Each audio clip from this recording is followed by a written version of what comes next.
एक छोटा सा टॉपिक है ना, और इसको डिटेल में पढ़ोगे आप क्या, कब कैपेसिटर्स में डाइलेक्ट्रिक के बारे में, ठीक है ना। तो हम लोग थोड़ा बहुत अभी बात करते हैं मीडियम्स के बारे में, है ना। पूरा डिटेल में नहीं पढ़ने वाले मीडियम के बारे में, बस सिंपल समझ लो कि अगर मीडियम में की बात करते हो, है ना, तो उसमें क्या इफेक्ट होगा कूलम्ब्स लॉ का, ठीक है। जैसे हमने अगर बात किया अभी तक, है ना, सिंपल फॉर्म में, कि अगर आपके पास दो चार्ज हैं, Q1 Q2 चार्ज है ना, और बीच का डिस्टेंस से कितना है आपका R, ठीक है। तो हमने लिखा था क्या, फोर्स, जो इलेक्ट्रोस्टैटिक फोर्स होगा वो होगा क्या, K Q1 Q2 by R square, ठीक है ना, और इतना होगा, ठीक है। वेयर K क्या था आपका 1/4 पाई एप्सिलॉन नॉट, है ना। तो फाइनली क्या था आपका ये Q1 Q2 by 4 pi epsilon not R square, ठीक है। अच्छा, तो जब हम लोग इसकी बात कर रहे थे ना, तो वहां पर अंडरस्टूड था कि ये एप्सिलॉन नॉट है क्या आपका, ठीक है। एप्सिलॉन नॉट है क्या आपका, ये परमिटिविटी है आपका, permittivity of free space,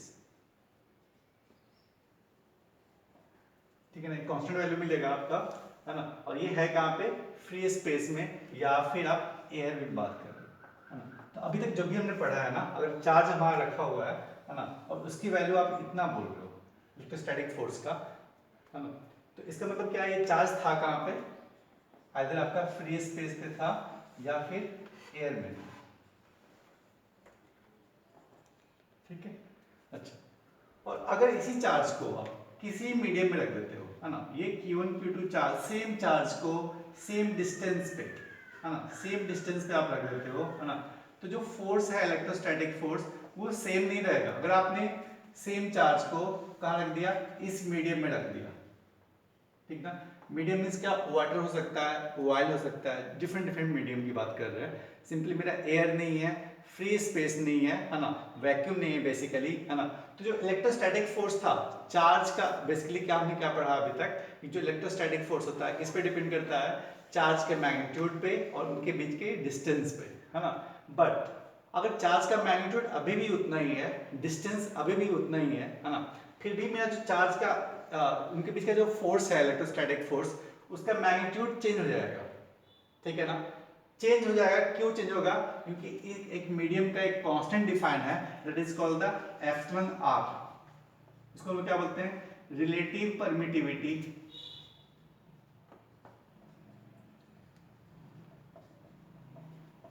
of medium. Detail में हम बाद में पढ़ लेंगे, है ना। अभी बस आप नाम समझ लो ये है क्या, और इसका बस मैथमेटिकल हम लोग एप्लीकेशन देखेंगे क्वेश्चंस में, ठीक है ना। तो ये इलेक्ट्रोस्टैटिक जो फोर्स होगा इनके बीच में सब कुछ सेम रखने के बाद भी, है ना, ये कितना जाएगा Q1 Q2 by 4 pi epsilon not, यहाँ तक सब कुछ सेम था। एक टर्म से हम लोग और मल्टीप्लाई कर देंगे, that is called the epsilon R. ये मीडियम का एक कांस्टेंट वैल्यू होता है जो कि ऑलरेडी क्वेश्चन में आपको गिवन होगा, ठीक है ना। एप्सिलॉन आर डाइलेक्ट्रिक कांस्टेंट बोलोगे आप कब, जब कैपेसिटर्स पढ़ोगे तब, ठीक ना। कैपेसिटर में भी क्या होगा, प्लेट्स होंगे, कंडक्टर होते हैं, हाँ, उनके बीच का मीडियम होगा, और मीडियम का जो अपना कांस्टेंट वैल्यू होता है that is called the epsilon R, है ना। तो यहाँ पे हम लोग नाम देते हैं इसको क्या, relative permittivity of the medium, वहां पे आप लोग क्या बोलोगे, डाइलेक्ट्रिक कांस्टेंट, ठीक है। तो ये कुछ हुआ नहीं, है ना। इलेक्ट्रोस्टैटिक जो फोर्स था वो अब इतना नहीं रह गया, इसके साथ एक टर्म हमने मल्टीप्लाई किया, that is the epsilon R, बाकी सब कुछ सेम रहा। तो ये बताओ मीडियम मैंने, इट मींस क्या, जो चार्ज फ्री स्पेस में था उसको मैंने मीडियम में डाल दिया, है ना। तो फोर्स क्या हुआ, इंक्रीज होगा या डिक्रीज होगा, है ना। ऑब्वियसली देख रहे हो, है ना, कि फोर्स डिवाइड हुआ है किससे, 1/एप्सिलॉन आर से। मींस क्या, the electrostatic force will be decrease by 1/एप्सिलॉन आर, अगर आप किसी भी मीडियम में रखते हो तो, ठीक ना। जब किसी भी चार्ज को आप मीडियम में रखोगे तो एप्सिलॉन आर टाइम्स वो डिक्रीज कर जाता है ना। बाकी सिंपल इसके क्वेश्चंस मिल जाएंगे, बताओ इस मीडियम में रखोगे, इसका रिलेटिव परमिटिविटी गिवन रहेगा, तो आप उसको कैलकुलेट करके आप उसमें रख सकते हो, है ना। कोई चेंजेस नहीं करना है, सब कुछ सेम ही रहेगा, बस आप एप्सिलॉन आर के वैल्यूज को मल्टीप्लाई कर दोगे यहाँ पे, है ना।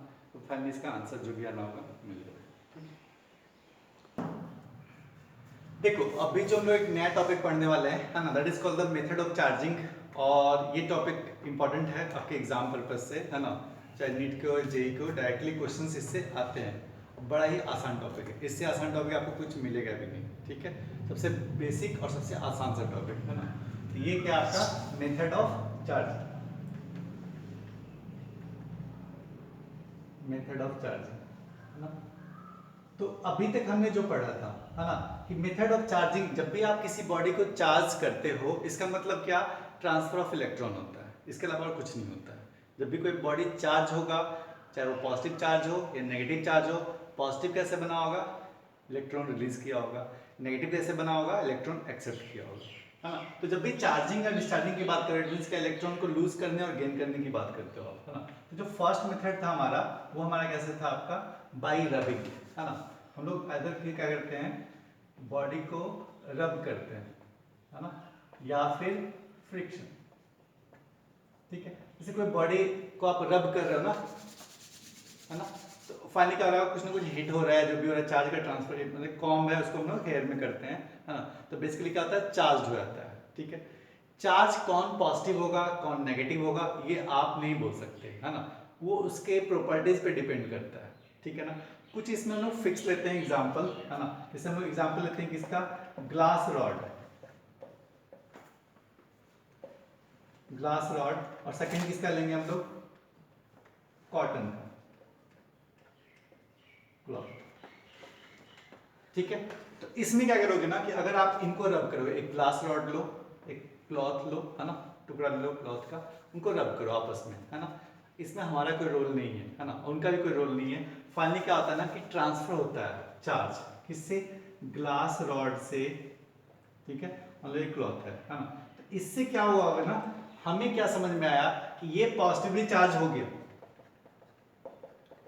जो हमें दिखा दिखा क्या, ये पॉजिटिवली चार्ज हो गया, और ये चार्ज कैसा हो गया आपका, नेगेटिवली चार्ज हो जाएगा, ठीक है ना।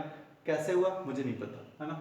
हम लोग क्या कर सकते हैं, हम लोग बस दे सकते हैं इसके पीछे लॉजिक, ये इसने क्या किया होगा, इलेक्ट्रॉन का ट्रांसफर किया होगा, है ना, ग्लास रॉड ने, इसका आंसर क्या होगा, ये पॉजिटिवली चार्ज हो गया, और ये इलेक्ट्रॉन एक्सेप्ट किया, इसलिए क्या हो गया, ये नेगेटिवली चार्ज हो गया, ठीक है ना। तो फाइनली रब करके हम लोग क्या कर सकते हैं, बॉडी को चार्ज कर सकते हैं। कौन पॉजिटिव कौन नेगेटिव वो उनके इंटरनल नेचर पे डिपेंड करता है। इनिशियली क्या थे, दोनों के दोनों क्या थे, हमारा न्यूट्रल बॉडीज थे। फाइनली हमने रब किया तो ट्रांसफर ऑफ इलेक्ट्रॉन्स हुआ। ट्रांसफर ऑफ इलेक्ट्रॉन्स क्यों हुआ, क्योंकि उसने बॉन्ड को ब्रेक किया होगा, है ना, और फाइनली जंप किया होगा। जो इजिली डोनेट कर सकता है उसने डोनेट किया होगा, है ना, और फाइनली जो डोनेट किया वो कैसा हो गया, पॉजिटिव। जिसने एक्सेप्ट किया होगा वो कैसा हो गया आपका, नेगेटिव, ठीक है। ट्रांसफर ऑफ चार्ज से आपका क्या होगा, अगर आपका फ्रिक्शन से या रबिंग से क्या होता है, हमारा ट्रांसफर ऑफ चार्ज होगा, उससे बॉडीज क्या होते हैं, पॉजिटिव या नेगेटिव, ठीक है। बट हम लोग इसको डिस्कस नहीं करने वाले हम लोग यहाँ पे, है ना, ये ऑलरेडी हम लोग पढ़ चुके हैं, ठीक है। जो सेकेंड मेथड है हमारे पास, है ना, वो मेथड कौन सा आपका, कंडक्शन मेथड, है ना।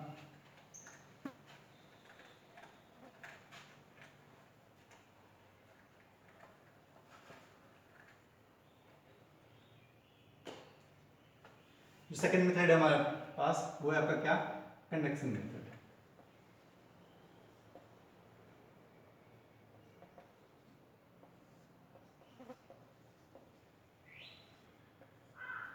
कंडक्शन मेथड क्या होता है, आप इसको स्टेप से एग्जांपल के थ्रू समझो आप, है ना, कि अगर मान लो हमारे पास दो बॉडीज हैं, ठीक है ना, ए, सेकेंड बॉडी कौन सा आपके पास, बी, ठीक है। और जो ए है वो कैसा आपका, न्यूट्रल, न्यूट्रल बॉडी है, और बी कैसा है, चार्ज्ड बॉडी है ना। चार्ज आप कैसे ले सकते हो, मैंने मान लिया क्या, ये पॉजिटिवली चार्ज है, ठीक है ना, पॉजिटिवली चार्ज है। और ये कैसा आपका न्यूट्रल बॉडी है, ये हमारा स्टैंड है, स्टैंड मतलब क्या, और ये कैसा स्टैंड है, ये आइसोलेटेड है, या फिर समझ लो कि आप इसमें क्या हो सकता है, आपका चार्ज का ट्रांसफर नहीं हो सकता। बस चार्ज का ट्रांसफर जब भी होगा इन कंडक्टर्स के बीच में होगा, ये कंडक्टर है आपका, ठीक है ना, और ये भी क्या आपका कंडक्टर है, ठीक है। कंडक्टर की एक प्रॉपर्टी होती है ना, कि जब भी कंडक्टर में चार्ज होगा, चाहे आपने बॉडी में चार्ज यहाँ पे रखा हो या कहीं पे भी आप रखे हो, हमेशा क्या होता है, इसके आउटर सरफेस पे होता है ना। चार्ज मान लो एक प्लेट है या कुछ भी आपका है ना, आप चार्ज वहां पे रख दो, कहीं पे भी आप रखो, फाइनली क्या होगा आपका, वो आउटर सरफेस पे आ जाएगा, है ना। अगर मान लो आपने कहीं भी चार्ज रखा होगा इस पे, है ना, ये हमेशा किधर आएगा, आपका आउटर सरफेस पे चार्ज आएगा। ठीक है, तो अगर ये पॉजिटिव चार्ज है, साथ साथ चार्ज कहाँ होंगे, इसके आउटर सरफेस पे होगा। दोनों कंडक्टर है हमारे पास, है ना। ठीक है,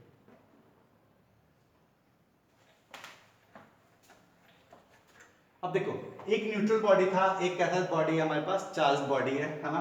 अब हमें क्या करना है, जो न्यूट्रल बॉडी है उसको चार्ज करना है। ठीक है, तो क्या करना होगा, दोनों के कांटेक्ट में लाना होगा, है ना। दोनों बॉडीज को आप कांटेक्ट में लेकर आओ।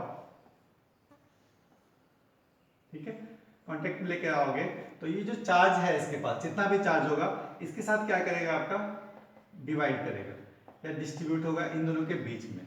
और फाइनली क्या होगा, अगर आप फिर से इनको सेपरेट कर दोगे तो ये जो न्यूट्रल बॉडी था वो आपका अब चार्ज बॉडी हो जाएगा। ठीक है ना, कितना चार्ज आएगा, ये पॉजिटिव होगा नेगेटिव होगा, डिपेंड करता है। उसके बाद हम लोग डिस्कस करते हैं। सिंपल समझो, आपके पास अगर आपके पास दो बॉडीज था, एक न्यूट्रल बॉडी है, सेकंड कैसा था, चार्ज बॉडी। उसको हमने क्या किया, आपस में टच कराया, कांटेक्ट में लाया, है ना, या सिंपली एक वायर के थ्रू आप कांटेक्ट करा सकते हो, कंडक्टिंग वायर के थ्रू, है ना। तो फाइनली क्या होगा, अगर आप फिर से इसको आइसोलेट करते हो बॉडी ए और बी को, है ना, तो ए पे फिर से ए बॉडी जो आपका न्यूट्रल था वो कैसा हो गया, चार्ज बॉडी हो गया, और बी कैसा था, चार्ज था। अभी भी ये चार्ज है ना, बट जिसका चार्ज था वो अब सेम नहीं रहेगा, है ना। अगर आपके पास, इसके पास पहले Q चार्ज था तो अब इसके पास Q डैश होगा, है ना। मुझे नहीं पता कितना होगा, वो लोग निकालते हैं। ठीक है, तो अभी ये था आपका कंडक्शन मेथड, ये हो गया, है ना। इसको हम लोग और एक्सप्लेन करते हैं और सिंपल पहले थ्योरी देखते हैं, है ना, कैसे कैसे इसमें चार्ज का डिस्ट्रीब्यूशन होगा। उसके बाद हम देखते हैं क्या कि अगर किसी भी चार्ज रखा हुआ है, चार्ज कैसे डिस्ट्रीब्यूट करोगे, है ना।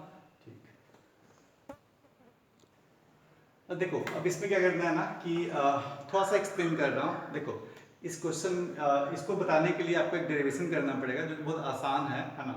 डेरिवेशन आप नहीं भी करोगे तो प्रॉब्लम नहीं है ना। डेरिवेशन की जो चीज़ें मैं क्लास में डिस्कस कर दूंगा बाद में, है ना। डायरेक्टली वो रिजल्ट पे आ जाता है। ठीक है, देखो, अगर आपके पास एक मान लो कंडक्टर है ना, और वो उसका उसका जो रेडियस गिवन है ना, स्फेरिकल कंडक्टर है आपका, ये कैसा, आपका ये स्फेरिकल है ना। स्फेरिकल की बात कर रहे हो ना, क्वेश्चन जनरली आपको स्फेरिकल ही मिलेगा, है ना। उसका रेडियस कितना है आपका r1, है ना। वो चार्ज्ड है। अगर मान लो अनचार्ज होगा इट मींस क्या हो गया, q1 इक्वल टू 0 रख दो क्या, है ना। ये चार्ज बॉडी है, वो है कितना आपका q1। आप उसको मान सकते हो प्लस रहे माइनस रहे, कोई फर्क नहीं पड़ेगा, आप इसको समझ लो, फाइनली आपका क्वेश्चन बन जाएगा।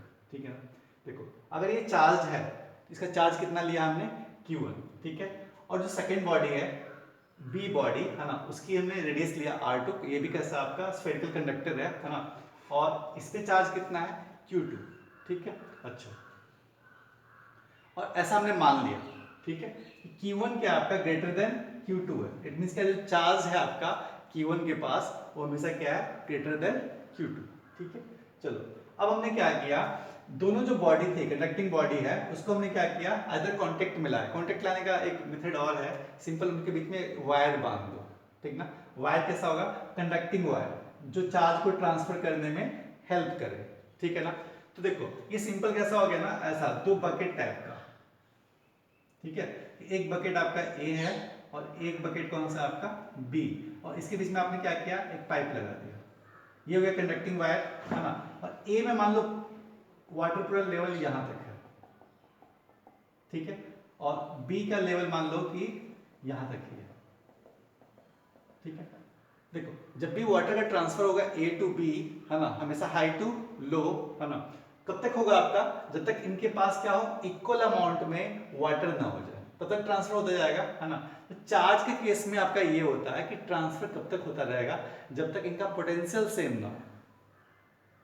ठीक है ना, चार्ज के केस में क्या होगा, चार्ज का ट्रांसफर कब तक होता रहेगा, जब तक इनका पोटेंशियल सेम ना हो। ठीक ना, जस्ट लाइक वाटर, वाटर में क्या होगा, जब तक इनका लेवल सेम ना हो। मान लो अगर आपके पास दो बकेट था, है ना, दोनों का लेवल अगर आपका सेम हो गया, ठीक है ना, दोनों का वाटर इसी लेवल तक है, तो फाइनली क्या होगा, अब वाटर का ट्रांसफर नहीं होगा।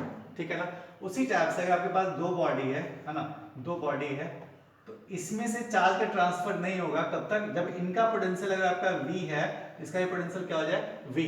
दोनों का अगर इक्वी पोटेंशियल बॉडीज होंगे, इक्वी पोटेंशियल, पोटेंशियल का हम लोग डिस्कस करेंगे, आगे चैप्टर्स में पढ़ना है हमें, है ना। पोटेंशियल आप मान लो कि समझ लो कि आपका वोल्टेज, ठीक ना, जैसे आपको मान लो कि ये भी 5 वोल्ट, ये भी 5 वोल्ट, ठीक है, दोनों का वोल्टेज क्या हो गया, सेम, है ना। तो जब वोल्टेज दोनों का सेम हो जाए तो हम लोग चार्ज का ट्रांसफर नहीं करेंगे, है ना। तो चार्ज के केस में आप याद रखना, चार्ज के केस में चार्ज का ट्रांसफर कब तक पॉसिबल है, चार्ज हमेशा फ्लो कैसे करेगा, हाई से इधर लो रहेगा, है ना। हमेशा चार्ज का ट्रांसफर कैसे होगा, हाई टू लो, ठीक है। कब तक चार्ज का ट्रांसफर होगा, जब तक उनका पोटेंशियल सेम ना हो जाए, ठीक है। चलो यहाँ तक समझ लो आप। चलो लेट हमने मान लिया कि दो बॉडीज थे हमारे पास ए और बी, है ना, उनके पास चार्ज कितना था Q1 और Q2, ठीक है। पोटेंशियल उनका ऑलरेडी गिवन है, ये पोटेंशियल कितना था आपका V1, सेकंड का पोटेंशियल कितना गिवन है आपका V2, और ये गिवन है आपका, है ना, कि Q1 क्या आपका ग्रेटर है किससे, Q2 से, and V1 is also greater than V2, ठीक है। अब क्या हुआ ना कि कनेक्टिंग वायर लगा दिया हमने किसके बीच में, A और B के बीच में, ठीक है। ट्रांसफर ऑफ चार्ज हो रहा होगा, ठीक है। ट्रांसफर ऑफ चार्ज होने से क्या हुआ, जो चार्ज इसके पास था Q1 अब क्या हो गया, चेंज हो गया, कितना होगा मैग्नीट्यूड, ये हमें निकालना होगा, है ना। इसका वैल्यू कितना होगा Q1 डैश, ऐसा हमने मान लिया, ठीक है। और चार्ज जो B है उस पे चार्ज कितना रह गया, Q2 dash, Q1 dash Q2 dash equal नहीं होंगे, ठीक है ना। इक्वल कब होंगे, नहीं होंगे, आप लोग देखोगे बाद में, है ना। हाँ, इसमें सेम क्या होगा, सेम ये होगा, ठीक है, कि चार्ज का ट्रांसफर कब तक होगा इनके बीच में, ए और बी के बीच में, जब तक इनका पोटेंशियल सेम ना हो जाए, ठीक है ना। अगर आपका V1 dash is equal to V2 dash हो जाए तब उस टाइम क्या होगा, चार्ज का ट्रांसफर बंद हो जाएगा,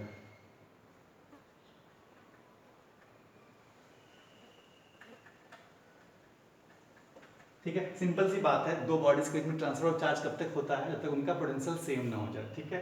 मान लो V1 V2 ये पोटेंशियल क्या था दोनों बॉडीज का अलग, ठीक है। ट्रांसफर ऑफ चार्ज स्टार्ट हुआ, ठीक है, कंडक्टिंग लगाने से। अब क्या हुआ, दोनों का पोटेंशियल चेंज कर रहा है अभी तक, है ना, चार्ज का ट्रांसफर भी हो रहा है, ठीक है। जब जिस टाइम पोटेंशियल क्या होगा दोनों का सेम, उस टाइम क्या हो जाएगा, चार्ज का ट्रांसफर बंद हो जाएगा, ठीक है। अब इसके पास चार्ज कितना हो गया Q1 डैश, अब इसके पास कितना हो गया Q2 डैश, इसका पोटेंशियल कितना हो गया V1 डैश और V2 डैश।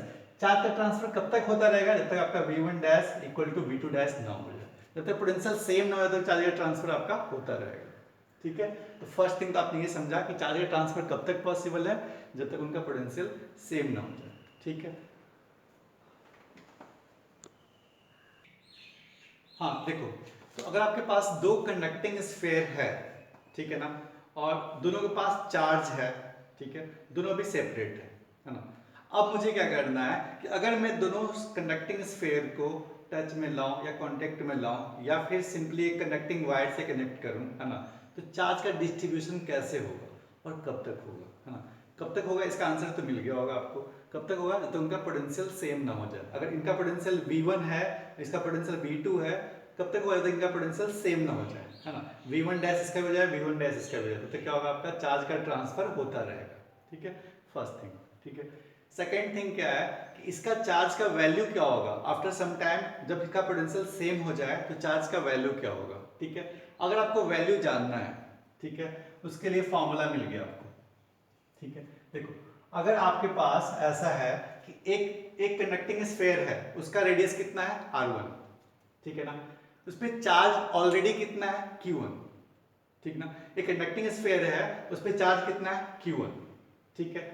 सेकंड जो है उसका उस पर चार्ज कितना है Q2। जो फर्स्ट है उसका कंडक्टर है ना और स्फेरिकल है, उसका रेडियस कितना है R1, है ना। सेकंड जो आपका कंडक्टर है स्फीयर का, वो उसका रेडियस कितना है आपका R2, ठीक है। इट मींस क्या, जो फर्स्ट स्फीयर है उसका रेडियस हमने R1 लिया, सेकंड का लिया हमने R2, चार्ज लिया Q1 और Q2, ठीक है। अगर उनको कांटेक्ट में लाते हो, ठीक है, लेट हमने कांटेक्ट में ले आया, है ना, दोनों को कंडक्टिंग स्फीयर को, रेडियस R1 और रेडियस R2, चार्ज Q1 और Q2, ठीक है। तो जो कंडक्टिंग स्फीयर है वो आपस में क्या करेगा, चार्ज का ट्रांसफर होगा, है ना। अब जो चार्ज होगा इसके पास आफ्टर ट्रांसफर वो कितना हो गया Q1 डैश, इस पे कितना हो गया Q2 डैश, ठीक है। Q1 डैश का वैल्यू कितना होगा या Q2 डैश का वैल्यू होगा क्या, Q2 डैश का वैल्यू सिंपल सी बात है, ठीक है। Q2 डैश निकालना है आपको, है ना, कि इस पे चार्ज कितना रह गया, ठीक है। पहले चार्ज कितना था Q2, अब कितना हो गया Q2 डैश।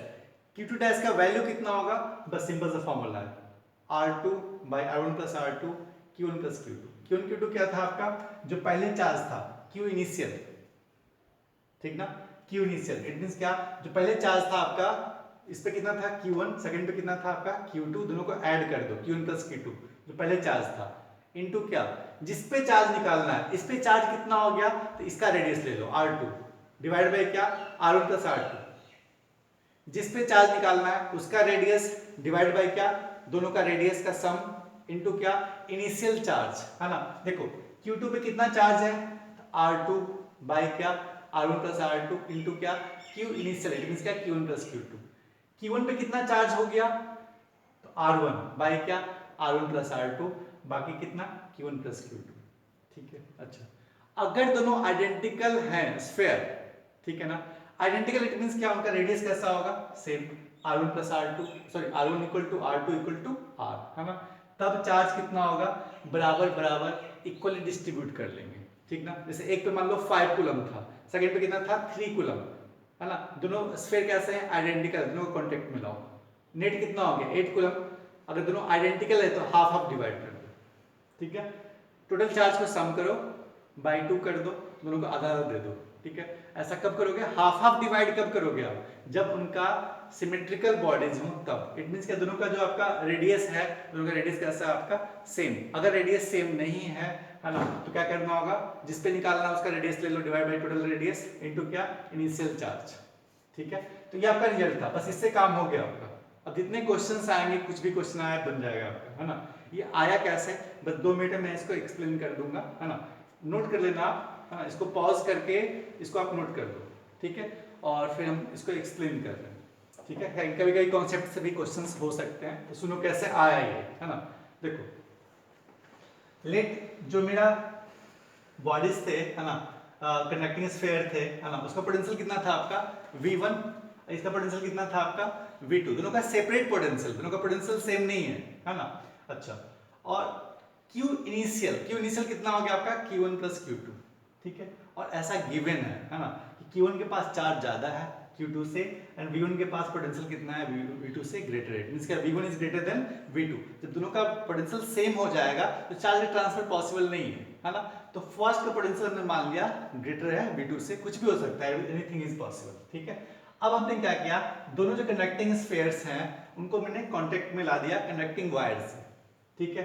जब आप कंडक्टिंग वायर से कांटेक्ट में लाए, है ना, दोनों का चार्ज भी चेंज कर गया, इसका चार्ज कितना हो गया Q1 डैश, इसका चार्ज कितना हो गया Q2 डैश। इट मींस क्या, जब आप कांटेक्ट में लाते हो, ठीक है ना, तो नया चार्ज कितना है, new charge at this one is Q1 dash and this one is Q2 dash, है ना। तो Q फाइनल जो नेट चार्ज हो गया, जब आप कांटेक्ट में लाए उसके बाद चार्ज हो गया बॉडीज पे, that is the Q final, है ना। Q फाइनल कितना हो गया आपका Q1 dash plus Q2 dash, है ना।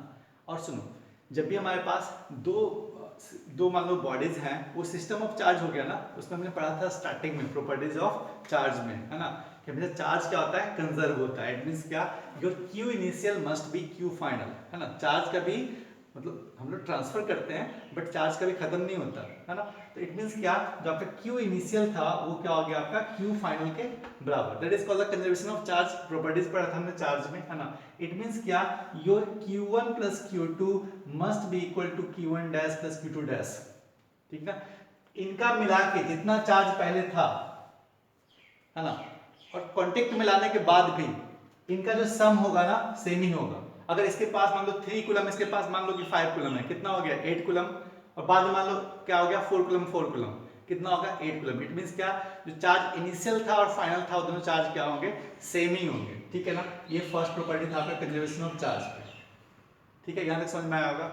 सेकेंड पॉइंट, है ना, चार्ज का ट्रांसफर कब तक होगा, जब तक इनका पोटेंशियल सेम ना हो जाए। V1 dash must be equal to V2 dash, ठीक है। दोनों जो बॉडीज हैं उनका जो पोटेंशियल है सेम जब तक नहीं होगा, जब तक आपका चार्ज का ट्रांसफर होता रहेगा, ठीक है। नेक्स्ट थिंग, अब एक पॉइंट मैं यहाँ पे ऐड कर रहा हूँ जो आपने पढ़ा नहीं है, आगे पढ़ोगे पोटेंशियल में, बस उसको याद कर लो कि यहीं से ये चीज़ें आती है ना। अगर कोई कंडक्टर है आपके पास, स्फेरिकल कंडक्टर, है ना, उस पर चार्ज कितना है, Q चार्ज है, ठीक है ना, उसका r क्या है आपका रेडियस है ना। Potential due to the this charge और दिस स्फीयर इज kq/r है ना। ये एक प्रॉपर्टीज है और बेसिकली एक रिजल्ट है ना, बड़ा आसान सा है, इसको आप बाद में पढ़ोगे है ना।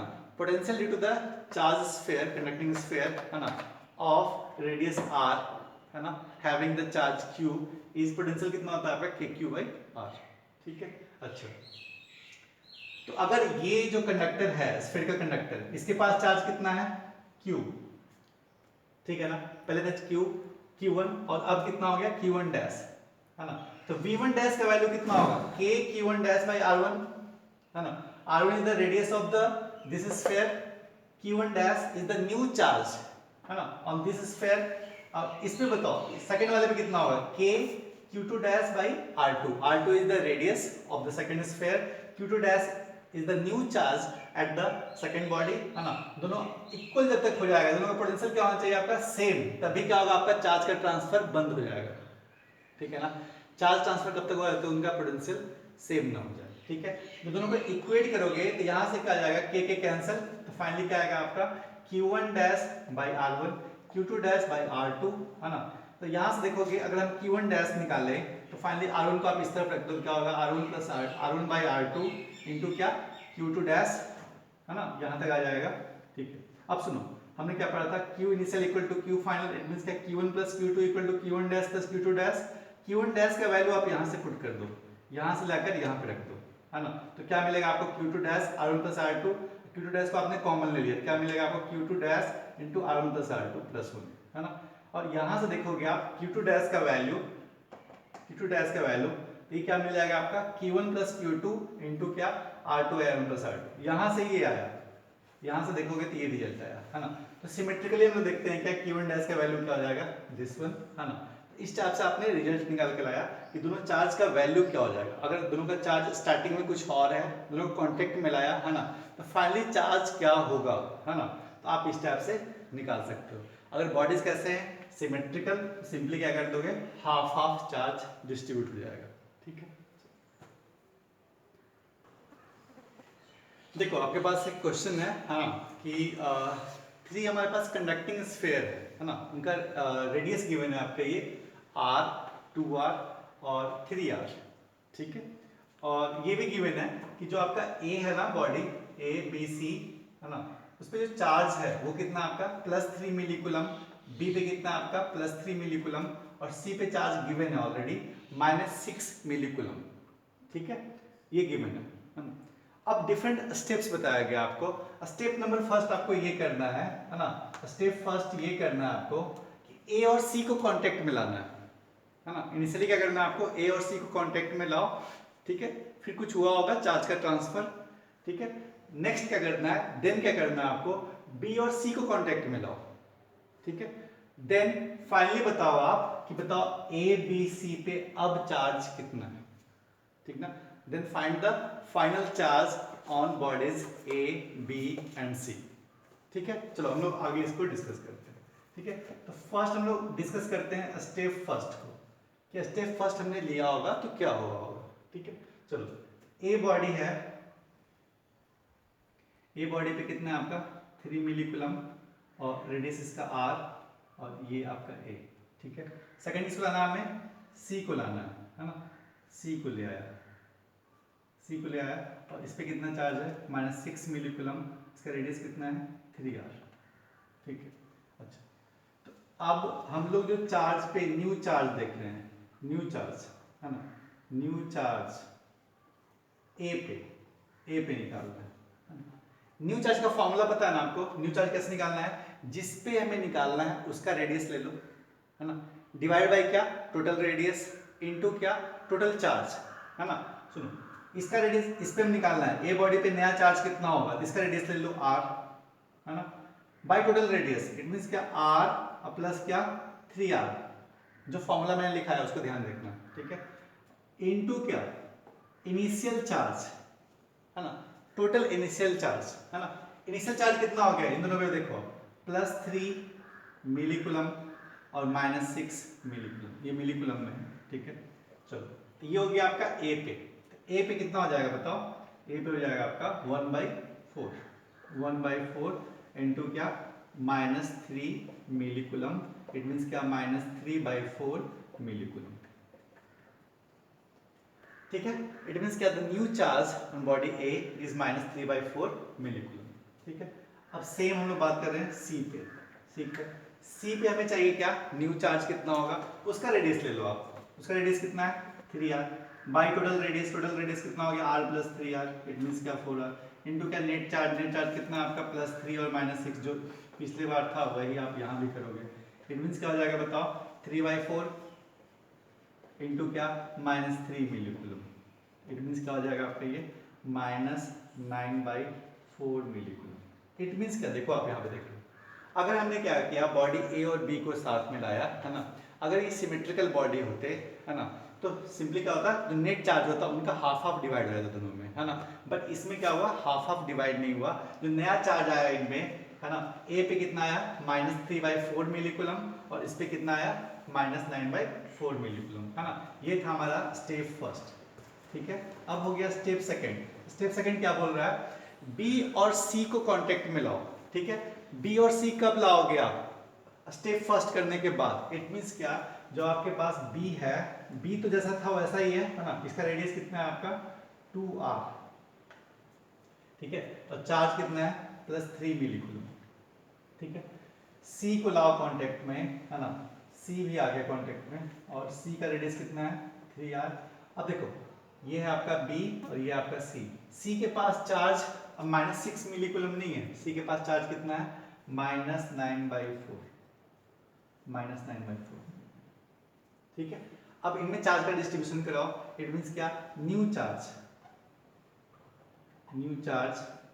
ठीक है, किस पे बी पे कितना होगा, इसका रेडियस ले लो, इसका रेडियस कितना 2r बाई क्या total radius 2r + 3r into क्या इनिशियल चार्ज, इट मींस क्या +3 और -9/4 मिलीकुलम। ठीक है, इस तरह से सॉल्व करो, क्या आएगा आपका, इसको मैं हटा रहा हूं है ना।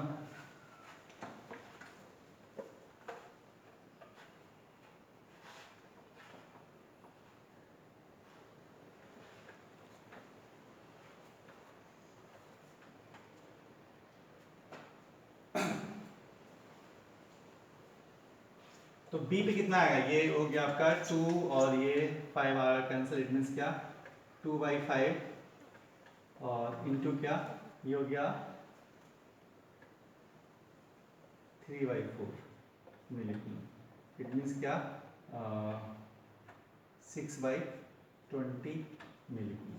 ये किस पे आया बी पे है ना, और सी पे कितना आ जाएगा न्यू चार्ज है ना, ये आएगा आपका 3/5 इंटू क्या 3/4 मिलीकुलम, इट मीन्स क्या 9/20 मिलीकुलम है ना। तो फाइनली देखे होगे आप कि ए पे कितना आया होगा, ए पे था